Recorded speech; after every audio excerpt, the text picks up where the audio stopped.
want to welcome you guys to my podcast. I'm AJ Wilson.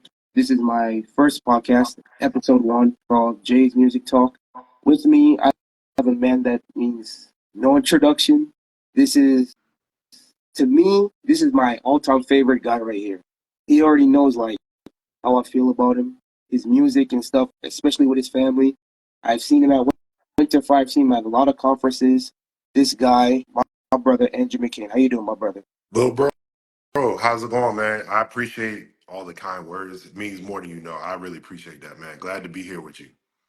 Yes, sir. Yes, sir. Um, so I want to take us to the beginning. So you you play the keys, which most of us know. Watching you and your family. I want to take it back to the beginning to like where did it all start? Like where did your love for keyboard, well, the piano, grow?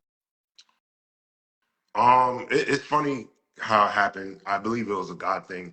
When I was young, probably about like 4 or 5, I was obsessed with the drums. Like I remember I used to go to church and that's all I could think about. That's all I would watch.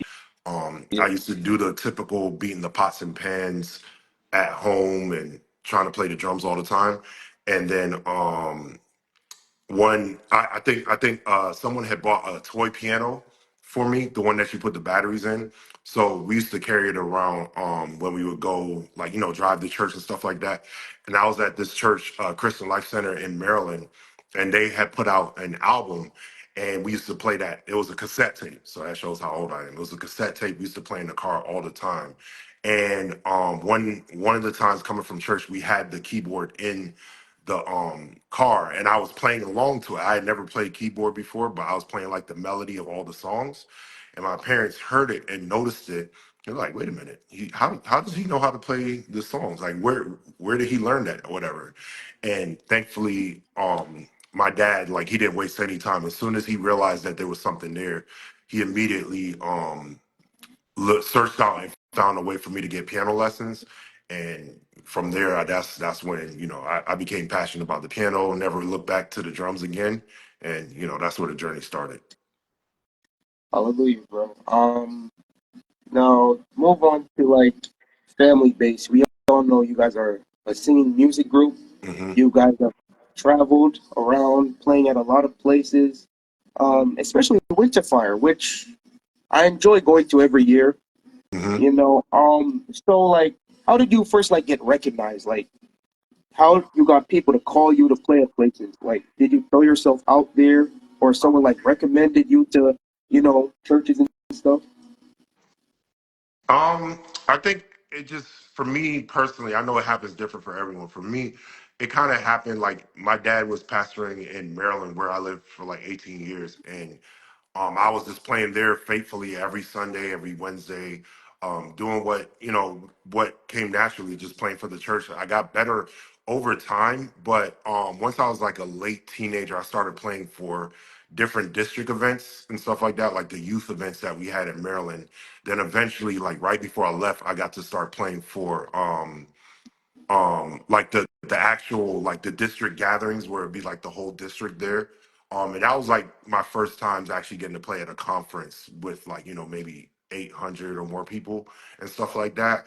But around that time, me and my siblings, we would go different places, so people knew me for playing along with them. But then as I started to kind of start playing for different conferences. Then once I came up to Connecticut, we joined the Connecticut district, and I would play.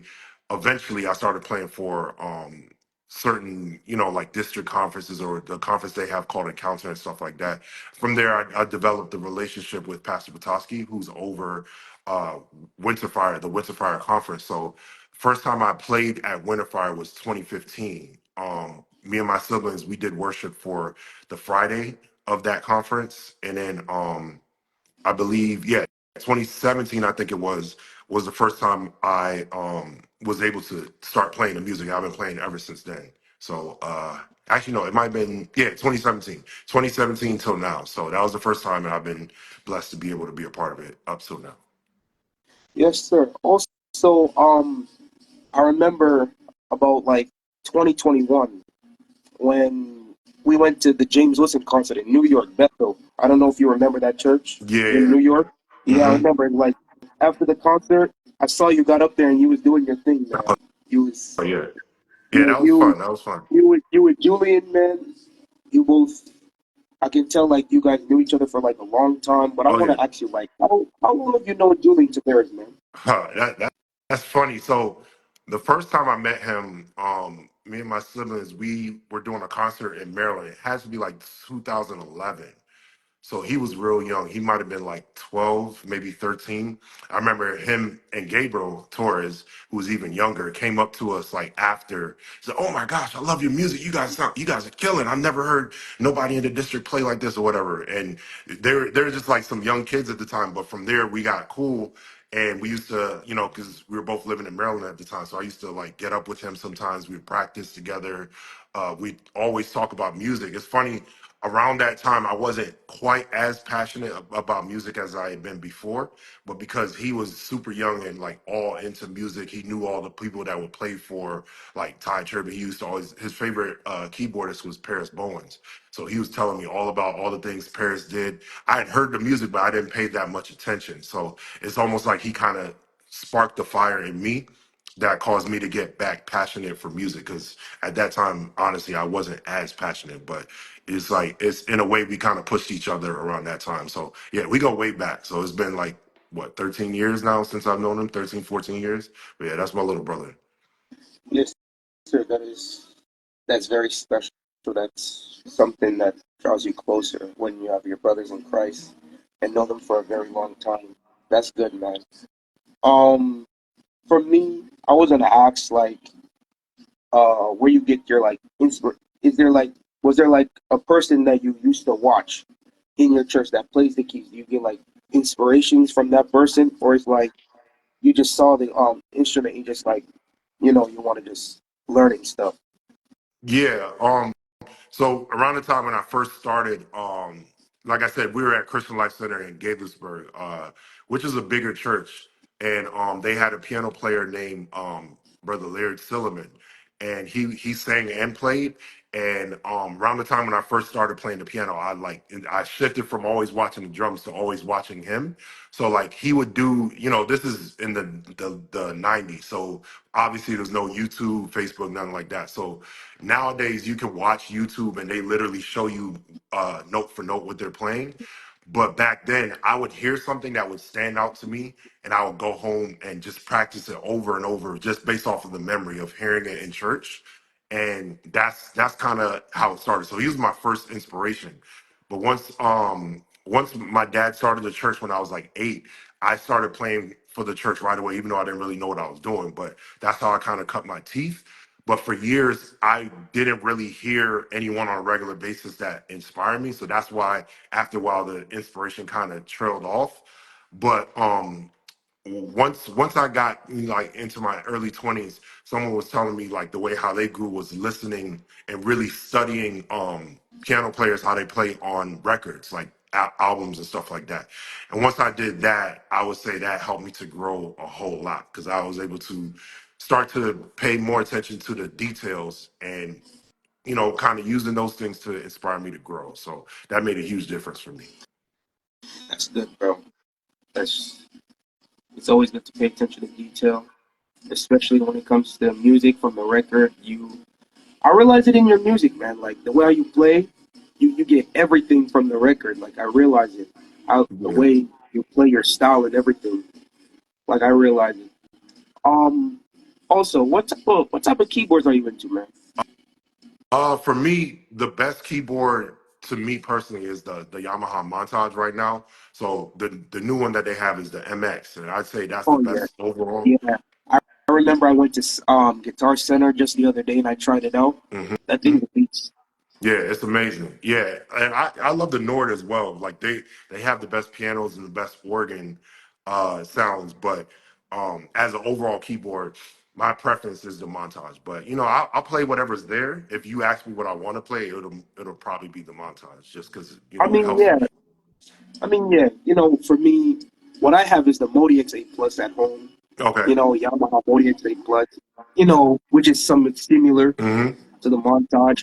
But at Yeah. my church, I have the montage. Now you Hmm. see, I like the montage too, like you said, and you said that they have a latest one, the MX. I feel like that's a bad song right Oh, there. Like absolutely. that Yeah. one, that keyboard's no joke. Like you really need to know what you're doing. Hmm. Like For that sure. keyboard's no joke. So like you say that you like the Yamaha montage, and I like the Yamaha montage. But the one keyboard, man, that I never really got to try though, and that I've always wanted to try was the Motif XF8. That's the one I've always wanted to try. Yeah. Yeah. Yeah. That one's definitely a dope keyboard. I have that at home right now. At the time when it first came out, it was like I was in love with it because I grew up with the motif. Like I got the first motif that came out, like I believe the year after it came out, 2002, and I had that all the way to like 2017. So when the XF8 came out, I was like, wow, they got a black motif, and it has like so many sounds in it. It still works today. Like to me, it's not as good as the montage because obviously it's older, but it definitely holds weight. Also, bro, I have a question for you. Do you have like a favorite song that you're like into that you've played recently that you've been listening to? I have a lot. Trying to think of like what stands out to me recently. There's a song. It's kind of low key, but I just love the way how it sounds and feels. There's a song. There's a church called First Baptist Church of Glenarden in Maryland. Anthony Brown goes there. They have a song.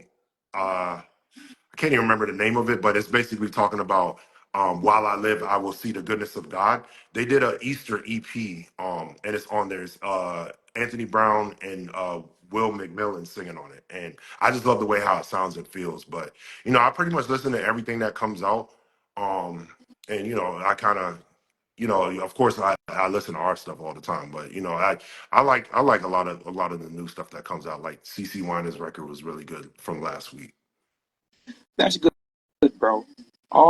Is there like a special type of artist that you've always like wanted to go on tour on and stuff? I know you're like more of your siblings type, which is good. Which is good. Like you guys go around and travel a lot. But is there like this one dream artist that you've always wanted to play for on tour? Or it doesn't even have to be on tour, but like on tour, concerts, conferences, you name it. Yeah. Yeah, yeah. Yeah, my favorite artist of all time is Fred Hammond. Oh yeah. So that would be, You yeah, can't that go would be wrong the with it. number one. And I feel like that would be That's that the would OG be like right up my right alley there. because yeah, because I know all his songs and stuff like that. So either him or uh Kirk Franklin would be dope too, or Marvin Sapp. Those would be the main ones that I would Oh love yeah, to meet. Marvin Sapp.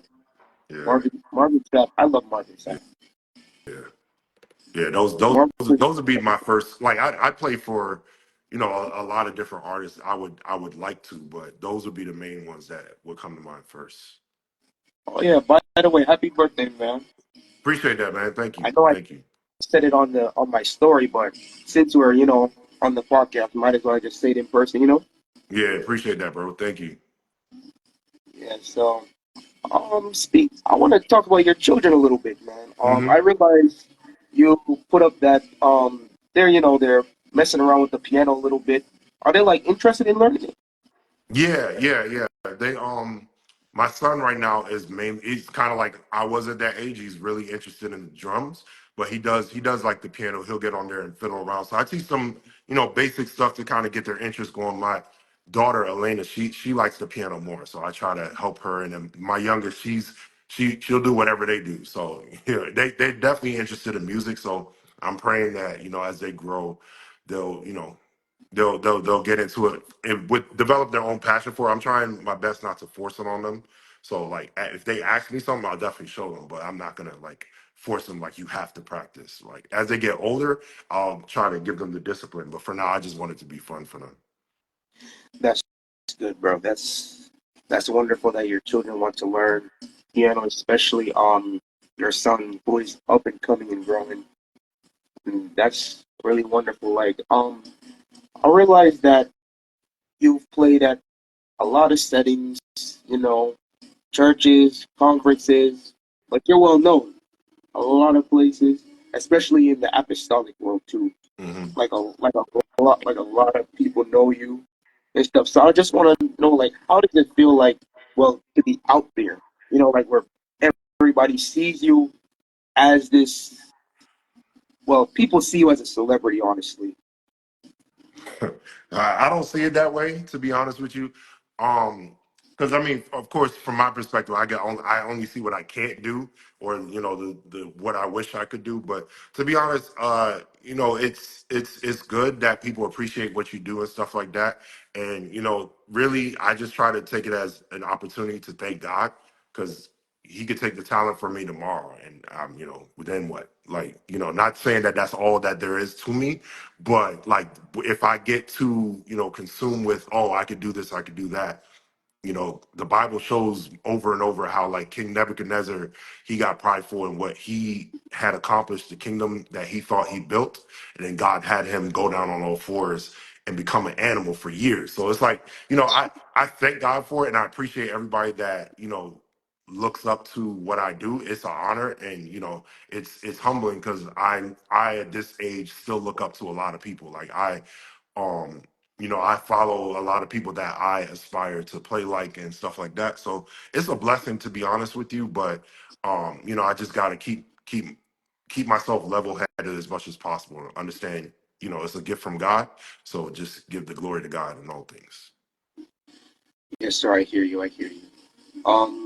What is a song? What is a song that you first started out when you like reached at the level? I don't know if you wanted to reach or have reached, but what is the first song, if you remember, the first song that you've played on the keyboard, if you remember? Like when I first started. Yeah.